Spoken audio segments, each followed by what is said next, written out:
If you did a Google search right now, one top up here, and you said search images for innovation methods, you would find all of them have some variation of go figure out what the problem is for your customer. Don't start with the solution, start figuring out the problem. How do we do that? How do we do this as an industry? That's important. So, how do we talk with customers? Well, most of us are trained in the gentle art of interrogation. Right? True story. I remember my life transformed when I went up to someone and I said, hey, what do you want me to build? Do you ever do that? You don't ask that question. You ask a slightly different question. What are your requirements? You say, what are your requirements? I say, what do you want me to build? And he said, well, that's not my problem, is it? And I said, what do you mean? He goes, my problem isn't telling you my problem. Your problem is figuring out my problem. I'm like, okay, well, you want to help me? Tell me what you want me to build. He goes, no, you're supposed to understand me. Understand my problems. And that transformed my life. That transformed my career, literally. So I said, I don't ever want to do that again. And I don't ever want to have that be the way that we do figuring out problems in software. I don't want to do that anymore. So what do I want to do? I wasn't sure at the time, but it became innovation game. What is that? The thesis that I'm going to present to you for the rest of the talk today, we can, in fact, collaborate and innovate better through the techniques I'm going to show you, through innovation games, because they are designed to help you understand the problem. I'm not here to teach you how to be creative because you already are. I'm not here to teach you how to be inventive. You already are. And I'm not here to teach you to be innovative because you already are. However, what I might be able to offer you that hopefully is of value is how to understand the problem of your customer. And I think if I can give you a little bit of that, you can then take all that other great stuff that you bring naturally to the table because you're humans and you have opposable thumbs. You can get there. Let's talk about that. What are these things called innovation games?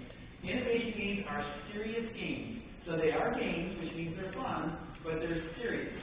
And what's interesting is that this is a rapidly, and this is the fastest growing branch of the game industry, or the game tree, if you will.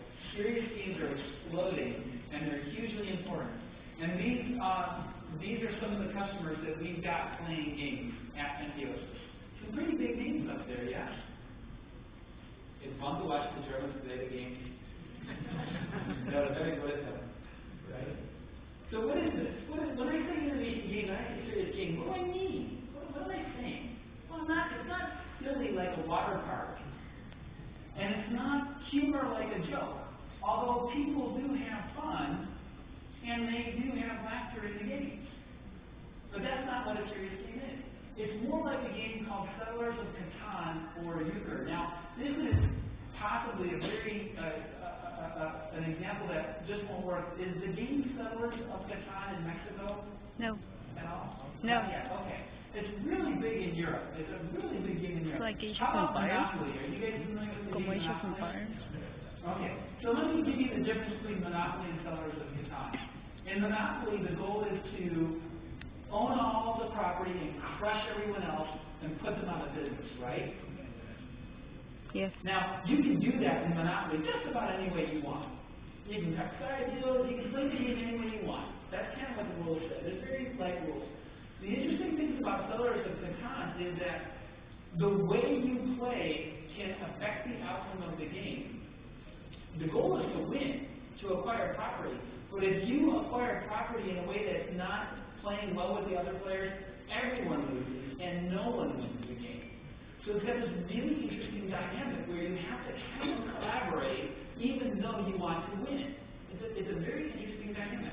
Now, Euchre is a very simple card game that has this quality of a couple of very simple rules allow you to form very complex patterns of play very quickly. And that's what we do with innovation games. They're serious games that are designed to solve complex problems. Now, and they are fun. This is an example. Are you familiar with a company called Version 1? They do agile project management tools. Couple? Maybe? Okay. They're a client of ours, and we were doing one of our online games. This is an actual transcript from the chat log in our system of the players of the game. Now, what we're doing here is prioritizing requirements. I'll explain what this is later on. I'll give you some more screenshots. But how many times have you actually taken a survey and said, it was fun and I enjoyed it, and I do it again? Like every day? Pretty much never. And yet we can get to that state of serious games and serious fun. And that's an important place to be, because if you can get there, your customers will give you much richer and much deeper understandings of the problem. You'll be able to really understand the problems from their perspective. Now, to give you some sense of how you can create a taxonomy, let's say that we had play and not play, and not work and work. This grid is extremely personal. So before I show you some examples from my life of where these things fit, I want you to look at that grid, and I want you to tell me something, write down for yourself, something that would be here, like that would be drudgery, something that would be fun, but it's not work, it's your own goal, something that you do at work that you consider fun. Now, I added mine. I think doing innovation games is fun. And something that you do at work that you don't think is so much fun. Take a moment and think, what do I do at work that I like? Well, what are the parts of work that I really enjoy doing? That's play at work. So for me, cutting the ivy, not so much fun. I have gardeners who love cutting the ivy. But for me, not so much. It's work. Drudgery. Playing cards, actually that's fun. I like playing card games with friends. I think it's fun. Doing my monthly invoices, because I'm the CEO of a small company and I get involved in that, not so much fun. Not so much fun. Playing innovation games, a lot of fun.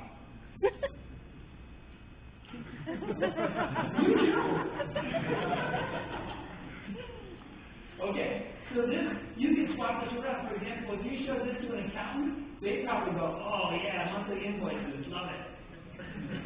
Right? I'd be like, okay. So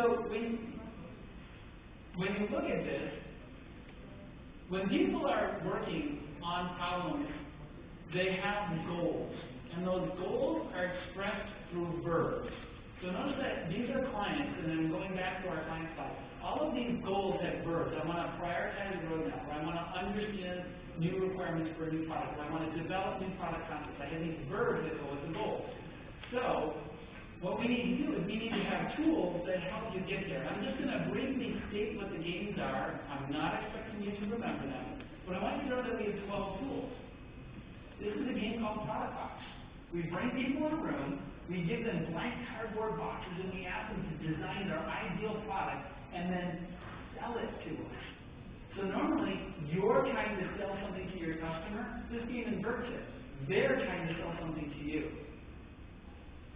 And by selling something back to you, you understand their idealized representation of what the problem should solve, or what the product should solve. Not how it should solve it, what it needs to do. And that's important when we're trying to understand our customers. The next game, speedboat. You have a boat, you want it to go fast, it's got anchors holding it fast. The boat is your product, the anchors are what customers perceive as wrong. And that may sound like a way of finding out, tell me what's wrong with our product, but the metaphor is extremely flexible and extremely powerful. We've done these games where we had a race car and what was on the track were nails. So you can change the metaphor so that you can invite people to tell you what's wrong about your product or service. By feature, I'm going to cover that one in a little bit.